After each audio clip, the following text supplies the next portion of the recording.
everybody's out here thinking Thragg let Nolan and Mark live because he just didn't have enough soldiers left to waste 2 more. And yeah, the show literally tells you that. You see him look out at the millions of dead Viltrumites floating in space and just decide it's not worth it. But come on, that's the laziest reading of this man's character, and I need you to do better. Because if you actually know Thragg, like really know him from the comics, you'd understand that everything this man does, and I mean everything, is in service of one singular obsession. And that obsession is not revenge. It's not pride. It's not even power, really. It's legacy. Thragg does not care about feeling good. He cares about Viltrumite civilization surviving. Full stop. That's it. That's his whole personality. So let's actually break down why he kept these 2 alive, fact by fact. Because once you see it, you're not going to be able to unsee it.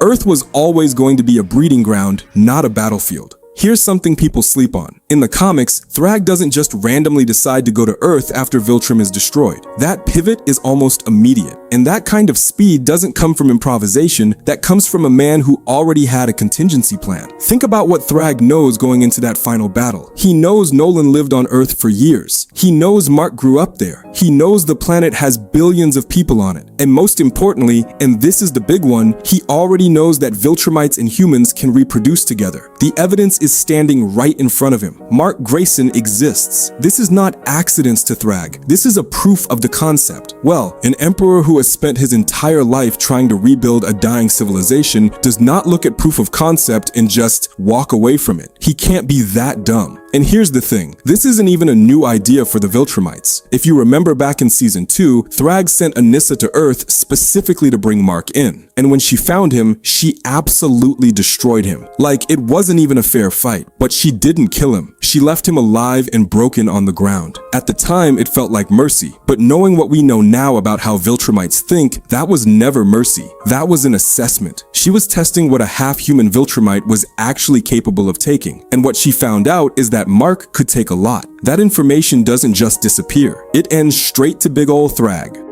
To be honest, Mark is literally the future of the Viltrumite species, whether he likes it or not. Mark isn't just Nolan's son to Thragg. You can tell how he never raided Low Oliver. Mark is evidence that the diluted Viltrumite bloodline, mixed with human DNA, can still produce a warrior capable of killing Conquest. Conquest was not some random soldier. This was one of the most feared pure-blood Viltrumites alive, a veteran of thousands of years of war, a killer so efficient and so brutal that even other Viltrumites respected his reputation, and a half-human kid from Earth put him down. That's not something Thragg dismisses. That's something Thragg files away. Because if a half-human can kill Conquest, then the math on rebuilding through human reproduction starts looking a lot more promising. This connects to something even more disturbing that happens in the comics with Anissa. Because after Mark kills Conquest, word gets back. And Anissa, who already had history with Mark from that brutal fight in season 2, finds out. She assaults Mark. And the reasoning the comics give you is rooted in exactly this same Viltrumite ideology. The strongest reproduce, whether the other party agrees or not. It's horrifying, but it's completely consistent with how Viltrumites view humans. Not as equals, not even really as people, but as a resource. And Mark killing Conquest only confirmed to her that his genetics were worth preserving.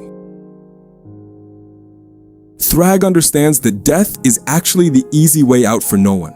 Okay, and this is the part that I think is the most underrated layer of this whole thing, because it says a lot about how intelligent Thragg actually is. Nolan Grayson Omni-Man gave up everything for Earth. He spent years living there as a human, fell in love with a human woman, raised a son he genuinely loves. And then after all of that, he still turned his back on the entire empire he was raised to serve for humans. He didn't just betray the Viltrumites politically, he betrayed them emotionally. He chose humanity over everything he was supposed to be. So from Thragg's perspective, what's the cruelest possible outcome for this man? It's not death. It's watching Earth become the next Viltrum. Killing Nolan in that moment, floating in the debris of a destroyed planet, would have been the most merciful thing Thragg ever did for him. A clean ending to a complicated story. But Thragg is not in the business of mercy. Remember, this is the same man who watched Conquest about to finish someone off during the Great Purge and stopped him. Not out of kindness, but because he needed to be intentional about every single death. Every choice this man makes is deliberate. So keeping Nolan alive while he systematically turns the planet Nolan loves most into a Viltrumite settlement, that's not restraint. That's the punishment. And in the comics, it plays out in a way that is genuinely heartbreaking for Nolan because he has to watch it unfold in real time and he can't move fast enough to stop it.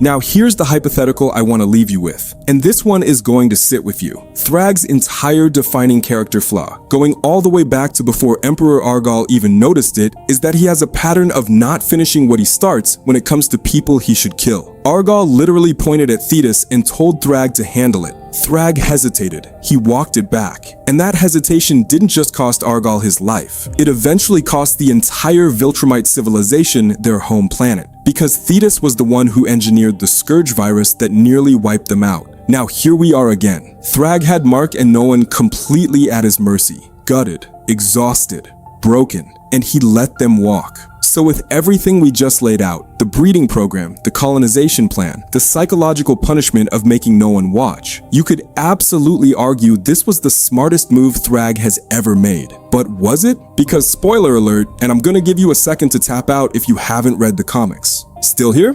Okay, in the comics, Thragg is ultimately killed by Mark, and not in some clean tactical battle. Mark flies him directly into the sun and they fight inside it until Thragg finally goes down. The most powerful Viltrumite who ever lived, engineered from birth to be perfect, dies because the half-human kid he let walk away came back for him. So you tell me, was sparing Mark the long-game genius move of a master strategist? Or was it the same mistake Thragg made with Thetis, the same pattern Argal warned him about, just dressed up in smarter clothes this time? And the really interesting thing is that the show might not even follow the comics on this. Adaptations switch things up, and the show has already made enough changes to keep comic readers genuinely surprised. So maybe Thragg gets a different ending here. Maybe the show gives him a way out that the comics didn't. But if it doesn't, then Thragg's greatest strength and his greatest weakness were always the same thing. He thinks too far ahead and not far enough.